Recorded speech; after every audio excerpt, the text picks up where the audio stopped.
inspiring biblical families. Turning Hearts Podcast with your hosts, Ryan Philips and Dennis Aldy.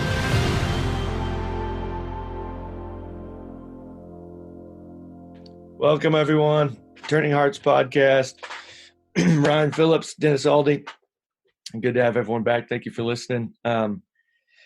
Today, Dennis, let's talk about scheduling and family and kids and wife and the job of a husband. Yeah. I'll just expose myself. This is my question because this is an issue that I deal with, and I'm not a natural scheduler. So I don't think this way. I don't frame my day this way that well. I know I should. I know it's good. I just don't naturally do that. So our family has a weak yes in this area. Yeah. Most of the people know that Dad wants to schedule and that I schedule some things. But as I'm doing it and learning how to do it well, I'm finding that a lot of the things I'm doing and scheduling revolve around my kids, revolve around my wife, don't have much to do with me. Yeah. And so I'm like, well, I'm basically just taking this information that she's giving me and I'm putting it down on paper and saying yes to it all. So why is that important for me to do? Yeah. And I don't mean to sound selfish or arrogant or anything, but why do I even have to have anything to do with it? I should just say, babe, just write a schedule, show it to me, and I'll just say yes. Yeah. So that's kind of my question. Sure. How do I do this? Yeah. With a lot more just authority and desire. I want to schedule. I do. I want to have control of our family and control of our day. And I want to lay down at night and just really feel the Lord's pleasure in how I'm handling my family. Yeah. But really, I feel like I just go, honey, what do you want to do today? And then I write it down and then I say, kids, do this. And I feel like I lay down and go, I hope I did good by my wife. Yeah. And then you find out that didn't work. No, half the time I'm missing it. Yeah. I was trying pretty hard there. I get something better. Exactly. I tell you, scheduling is such a great subject. I'm glad we're talking about this because it's necessary. And like you say, I would say, this will sound kind of, 50% of people like doing it, 50% hate it. And normally that's the husband and wife and they're opposites. If you were to, ask people to define Dennis Aldy, they tend to use the word spontaneity, which is the opposite of scheduling. But what they don't know is I have a schedule in the background that is written. And so, how do we find that? No. Where's that at? Yeah. Could I get a hold of that? But the reality is this, and this will bring in a lot of topics that we've said before. And so I'll throw a little bit of the framework to this whole schedule. And then I want to specifically answer how ways for practical things for you to do. And then the theory behind why you're just in this deal. So the framework is the Phillips family, the Aldy family, the Smith family, whoever has a vision. And because we have a vision, we want to accomplish it.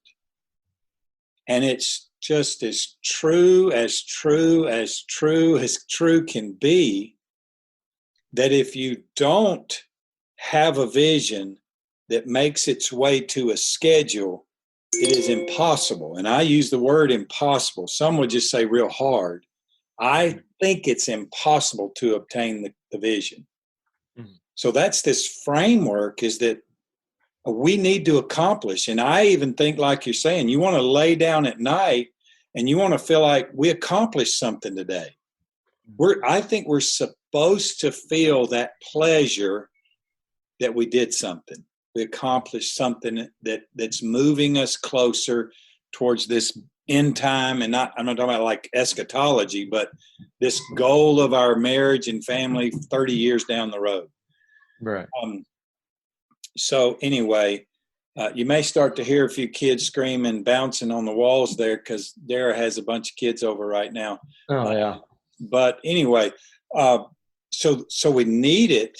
So it goes back to that podcast we did on vision. It's hard to schedule when there's no clear vision. Right. It is. And maybe the vision is just, I want kids that are 20 years old that don't rebel against mommy and daddy. And I think there's a way greater vision than that one. But that one's kind of practical, and most parents would agree with it. Yeah. Okay, how do I accomplish that? And if you don't take that and put it into a schedule, you won't accomplish it. And even if you schedule it, you may not. And we talked about, I think in a podcast, about the heart of our children and versus the rules only.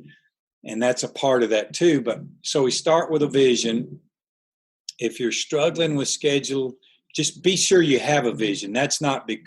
You're not struggling because you don't have a vision, because I hate schedule. It's the joke of our fellowship here is that, I announce something literally, and I'm like, it's Sunday, and I'm like, oh, by the way, tonight at 6:00, we're having a meeting, and they're all like, what? I'm like, well, I told you when I knew about it, that's a schedule, isn't it? So yes, we need to schedule. So, but how do we do it? And then I want to get to, why is your wife wanting you just to make this schedule when it's really all about her and the kid? But how do we make a schedule? Get out a sheet of paper, or if you're not a paper person and you're a computer person, go to the calendar software on your computer. And if you don't have that, buy a calendar, a monthly calendar or a weekly, it would be better. And based on your vision and the things that have to happen, fill it out. Okay, so the things that have to happen. So I always start my weekly calendar with meals. When are we going to eat lunch every day? Yeah. Okay. When are we going to try to eat supper every day? Those are have tos. When are we going to try to eat breakfast every day? And so all of a sudden my calendar has events on it that I'm going to pursue happening, but they may not happen every time at that exact time. But it at least kind of gets me going to build a schedule. So I'll give my examples. So I'm a husband, and I had 7 kids, and I'm saying had because we now graduated them all from high school, and we homeschooled 7 kids. So there was a season of 7, there was a season of 5, 2, every number. It felt like 10 sometimes, but it was only 7. Every number there was. Yeah. And so every July, I developed the Aldy schedule for my entire family for the next semester. And I would do it a week at a time. So I would take Sunday, Monday, Tuesday, Wednesday, Thursday, Friday, Saturday, and I would start the numbers. And I just went into actually a Microsoft Excel spreadsheet and just made this up. And I put 6 a.m., 7, 8, 9, all the way down to 8 p.m. or 9 p.m., whatever works for you. And so because I knew we needed to accomplish things, I began to put, okay, what has to happen? Okay, my kids need breakfast. And now this was while I was going to work Monday through Friday. Had to be there at 7 a.m. Got home at 4:30 p.m. So I did this family calendar, and then I copied that and made a dentist calendar.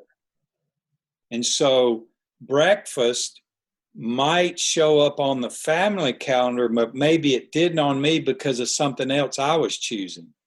But my wife then understood that she had to have breakfast with the kids if she's going to homeschool and if we picked it at 7 a.m., now she knows when she's got to get up. Does she want a quiet time? Your kids, do you want them to have a quiet time before breakfast? If you do, because you've already set what you know has to happen as breakfast, now you know does there anything needs to happen before that? And then I would put lunch. And, there were seasons where lunch for us was 11:30 to 12:30. There were seasons it was 12 to 1, 12:30 to 1:30, but pick it. Let's just try it. And again, when we make this schedule, we're going to do it as best we can for 3 months. And I think every schedule should change every 3 to 4 months, because maybe it worked and you want to we're changing it by putting a new date on it the next 3 months. Yeah. Or that didn't work at all. That was chaos. We got to fix this. And we change it every 3 to 4 months. So I put lunch on there, and then I put supper time. When was Dad going to be home? When did we want to try to sit down and have our supper meal? Okay. Then, because we were homeschooling, but like if you're sending your kids to school, you would put on your family schedule that they have to be on the bus at this time or dropped off at school at this time, and they have to be picked up at this time. And so all of a sudden the schedule's filling up with what has to happen. But I want to say that has to happen is defined by the vision. I wanted to educate my kids. Most people do. So that has to happen. So as a homeschooler, I knew that we wanted time to do school, time to do chores, time to eat, and a start time. My wife needed a start time for school and an end time for school. Because if you go to school, you get that. Whether you do the work or not, it starts and it stops. So at home, we needed a start and a stop. So those were the have-tos.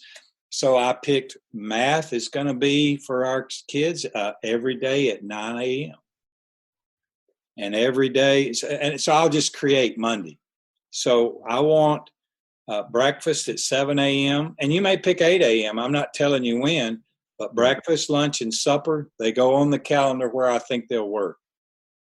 And then, again, with the help of my wife in all of this, okay, do you want, so we had a family calendar, and then there was a dad calendar, there was a mom calendar, and then I even did 7 kids calendars.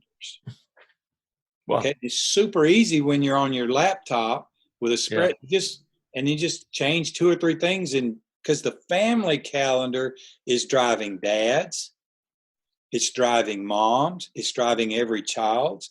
So on family, it may just be homeschool. Like we breakfast 7 a.m. 7:45, homeschool begins. 11:30, lunch.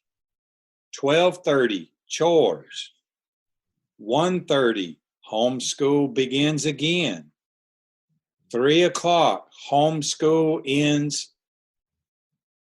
4 o'clock, playtime. 5:30, supper. And then we're a part of a church community. Does the church have a meeting that's a priority for our family vision? Then that goes in there in the evening. And then when's bedtime? That's a have to. So bedtime's 8 o'clock.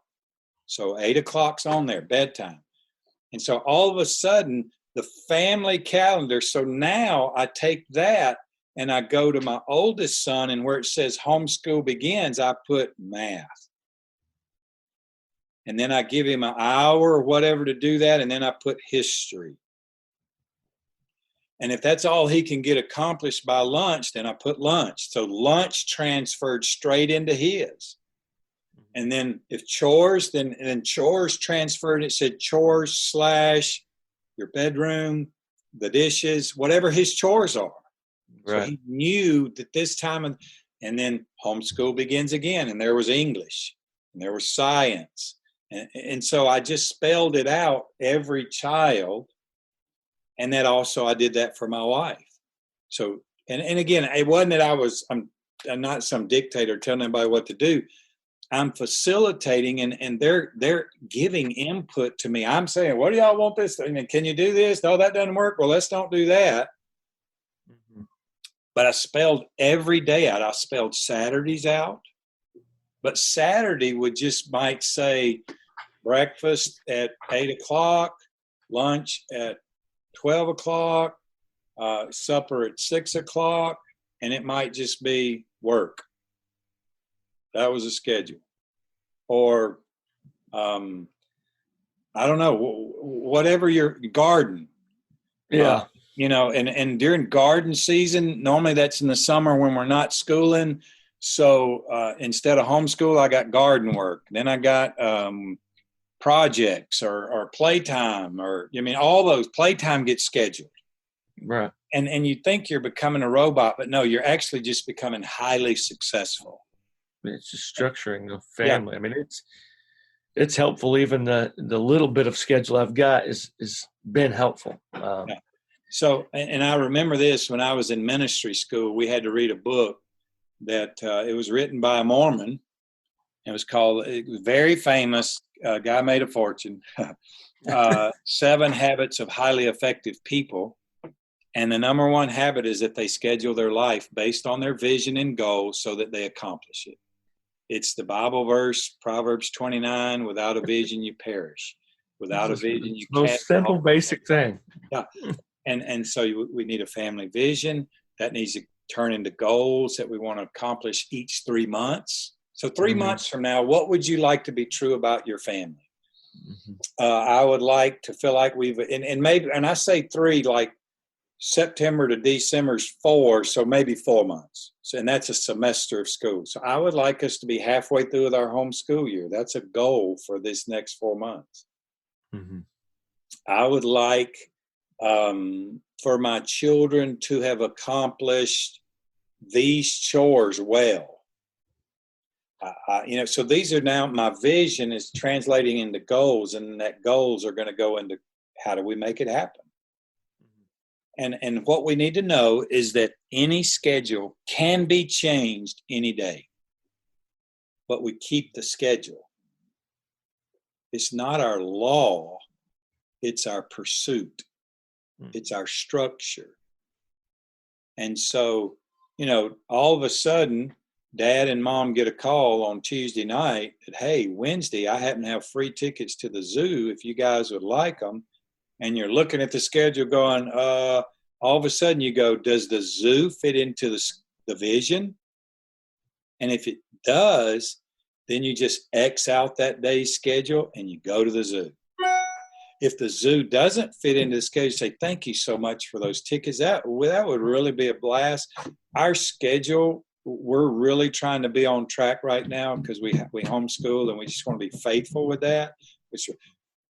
Is it possible they could be used on Saturday? Because that day our schedule allows it better. So again, the vision and those goals of accomplishing the semester of homeschool and not making one semester take 12 semesters, right. Which happens in homeschooling because we did a whole bunch of the zoo trips. Our friends came over. Darren and I had a season where we actually had to tell our friends, and we were pastors. So people like to talk to the pastor and his wife. Mm-hmm. So we had to say, hear us, we love you, and we care for you. But homeschooling our kids is a part of our family vision. And so from 7 a.m. to 3, because we had a start and an end, to 3 p.m., we are not going to talk to you. Unavailable. Yeah. Literally, we told that to people. Mm-hmm. And so anyway, I encourage that's acceptable. That's doable. You want to accomplish. And guess what? We graduated 7 kids from homeschool. Yeah. Congratulations. With great grades, great ACT scores. But it's because we did those things. Now I'll address just really, okay, what's this feeling that I get when, like, what does Dad have to do with that? First I'll say, Dad, you won't accomplish your vision if you don't schedule your life. Yeah. That's just the truth. And maybe yours says, okay, I took the family one and I took 7 a.m. for breakfast, but then mine says 7:45 leave for work. Or if you work at home on a farm, it says go outside and start farming. Mm-hmm. You know, and then it says come in at 11:30 for lunch. And then it says 12:30's chores in the house. If you're at home, then you do your chores. Mm-hmm. And then at 1:30, you go back into whatever you're doing for the pursuit of provision for your family. Maybe you homeschool 2 of the classes, and they're the 1:30 to 3:30 section. And so that's your schedule. But maybe you're going to work from 8 to 5, and so it just says work and lunch and work and home. But then that part at home is, okay, my vision is that my family see me and have my heart, and I capture my children's hearts, even though I work a full-time job. So at 5:45, I'm going to take 5 minutes and talk to every child I have on the couch. And so it says 5:45, couch time per child. Mm-hmm. And if it's 5 children, 5 minutes, 25 minutes. So now I know at 6:30, I'm going to call, and maybe the deal going on right now, we're fixing to have some people come in the door. Oh, they chose not to do good. It's no big deal. But maybe your vision isn't to just have this 5 minutes with your kids, or maybe it's that, and you want to help your wife with supper. Yeah. So maybe instead of starting at 5:45, you start with the kids at 5:25, so that at 5:55 you're through, and now it says help with supper. Yeah. Okay. And here's what's happening. All of a sudden, you know what's going to happen? You're going to start having more time with your kids, even though you work a full-time job. Mm-hmm. And all of a sudden, your wife's going to start thinking, boy, I sure appreciate the help, even though you have a full-time job. And so you're accomplishing the vision. Mm-hmm. And so when it comes to dad, though, planning for Mom's Day, you're like, well, it's your day. You plan it. Something we need to understand about our wives. The marriage is about the connection with the husband. It has so little to do with what we do or say, what they do or say. And when I say that, it has so little to do with we really are doing dishes together. It has way more to do that we feel connected together. And so for dad to take on trying to get into her world and attune to her world, even if she really doesn't want you to set the schedule, it's that, honey, I'm attuning to what your day's going to be like while I'm at work. And all of a sudden she feels connected, and it feels safe to her. And it feels like we're in this together, even though you're at work all day and I'm at home with the kids all day. And so we're providing what we were created by God to provide for our wives. And she may be like this master scheduler. Often it's that way. Women could schedule the world if we would let them, and men just don't care. Mm-hmm. But what she still asks for is me to do her schedule. And it's this, and the deal is, here's what I found in my marriage, is that I couldn't understand what my wife meant by, because she was asking me to help her do this and help her do that and help her do this, and why don't we do that? So I was trying to do all those things and realized that it was about the connection that she wanted. And so then I wrongly, let that one be real clear. I wrongly just began trying to do all those things rather than hearing her say she needed a connection. And here's what I actually found out. I actually wanted the connection more than she did. I just didn't know it. Mm. I'm just so into, well, okay, I'll write the schedule, even though it has nothing to do with me. I don't know what's your deal, woman. I mean, and so what I presented to her were good works. But as I began to want to know her heart, it actually showed me I wanted her to know my heart. Yeah. And I actually craved the connection more than she did. It goes down to, you and I have talked about a book that many people find controversial. I don't. It's called Created to Be a Helpmate, by the Pearls. it's a great book on the issue of a wife and her being a helpmate to her husband and all that. But the man, Michael Pearl, wrote a book called Created to Need a Helpmeet. And I've read most of it, but I think it's that reality is that men we aren't always aware that we actually want the same connection. Mm-hmm. And if we could kind of embrace that reality, all of a sudden we get it. We start to give what we want, even some. And all of a sudden a connection comes. And so I would encourage you, I would encourage men, even though it logically we think, well, why am I writing your schedule? Or if I'm going to be gone all day, or even outside on the farm all day, why don't you just write it and I'll agree with it? No, what the heart is that we become connected. We're a family. Right. And here's what connected means. What the dad does moves her heart. And what she does, just mundane, that moves my heart.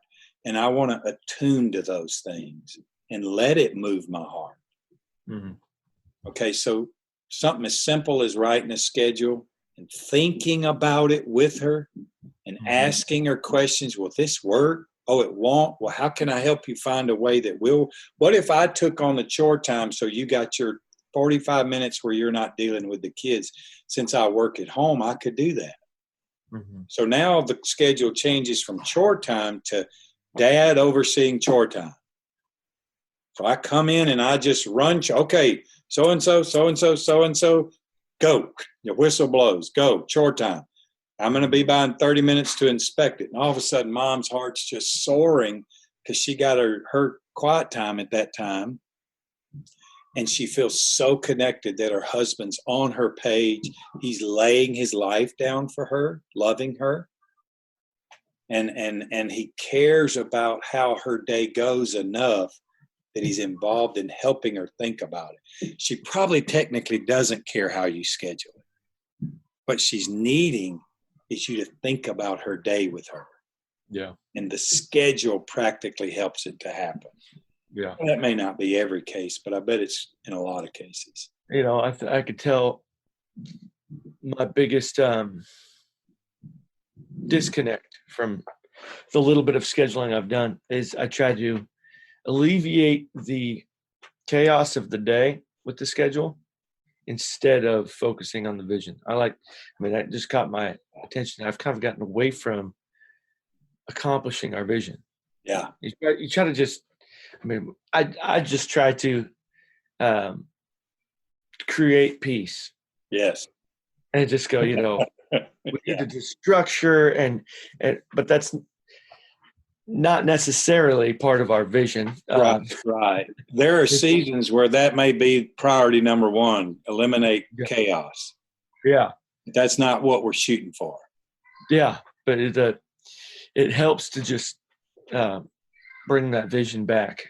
We've had this goal, we haven't done it yet, but of really framing our vision out very well and making much of it at our house. Like putting it on the wall in a big frame. Yeah. And so there's just a picture of what we haven't got. Well, that's going to say, so let me encourage you. So you've got a vision of doing this little project. Yeah. So now take your next week's schedule and just go Thursday at 4:00. Vision project. Yeah. And watch and see if it doesn't happen probably a lot faster. Yeah. And all of a sudden you get to go, we did it.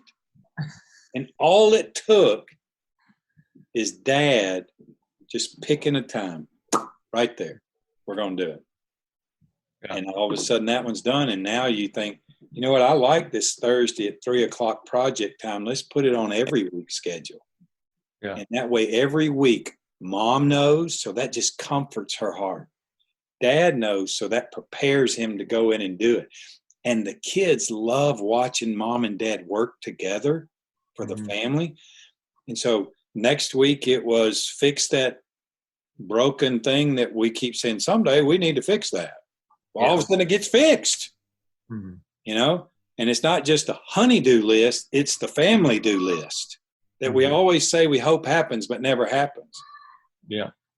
Maybe every week, Friday at 10 a.m., the family gets together and talks about any changes that need to be in the schedule next week for 10 minutes. It doesn't have to take 2 hours, but that's written on the schedule. At Fridays at 10 a.m., family schedule talk. And then all of a sudden y'all went shopping that morning because there wasn't school. And so you just skipped it. It's no big deal. But next week it's going to be there and we're going to do it again. So we're just accomplishing it based on a vision. That's good. Yeah. That's going to be helpful. Yeah. And I know that so there's some people out there that think very schedule oriented, but hopefully this helped them and spoke to them in some form and fashion. But I know there's also those out there like me who don't do this naturally and need all the encouragement in the world to sign back up for scheduling and how much it means to the family when you do. So and I'll say one last thing, and that's I've most of the men I know really want to lead in their homes, and we're always looking for what are those practical ways, and just writing that schedule is so much leadership. It may and you may feel terrible at it, but that is so, and the wife will respond to that. Now she may be mad at it because you scheduled it not the way she wanted it to be, but you're involving her so that that's not the case. But it does bring a peace to our marriage and our wives' hearts when we lead by saying, "Sweetheart, what's our schedule going to be for the next 4 months? Can I help you write that?" All of a sudden she's going to go, "Where'd my husband go?" Maybe she won't, but she's going to go, "Yes, please. That would help me so much." Yeah. And so do it. Don't put it on your schedule to do it. Well, and I'll say this, and I hate digital devices, trust me, or electronic devices. I'm truly trying to rid my wife of them. And we're using a Zoom meeting to do that. So anyway, but that like on my phone, I am thankful and I appreciate, and I use like crazy that calendar to schedule my day and communicate that schedule even with my wife back and forth. That has made that so handy and so easy. And I even have calendars that we have one, and it's just the family calendar, and it is shared with me, my wife, and my 4 children that live at home. So if I put an event on there, all of a sudden they automatically see that the family's doing this here. Very helpful. Very, very helpful. Yeah, that is a great advantage. You've mastered it at the stage of where they're all adults and they just look forward to getting that notification. But and I've seen you guys operate in it, and it's wonderful and it's provoking. So good deal. Amen. Amen. And thank you so much for answering that. That's going to be a big bonus for us. So and then thank you for everybody for listening and watching whatever you may be doing. If you need to contact us, and I ask that you do with questions or comments, info@turninghearts.com.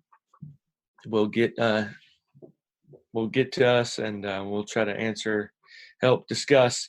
And we're actually even to the point of inviting people to join us on here. And so please, any and all questions or comments, we welcome them. Amen. Amen. Talk to you later, Dennis. Yep.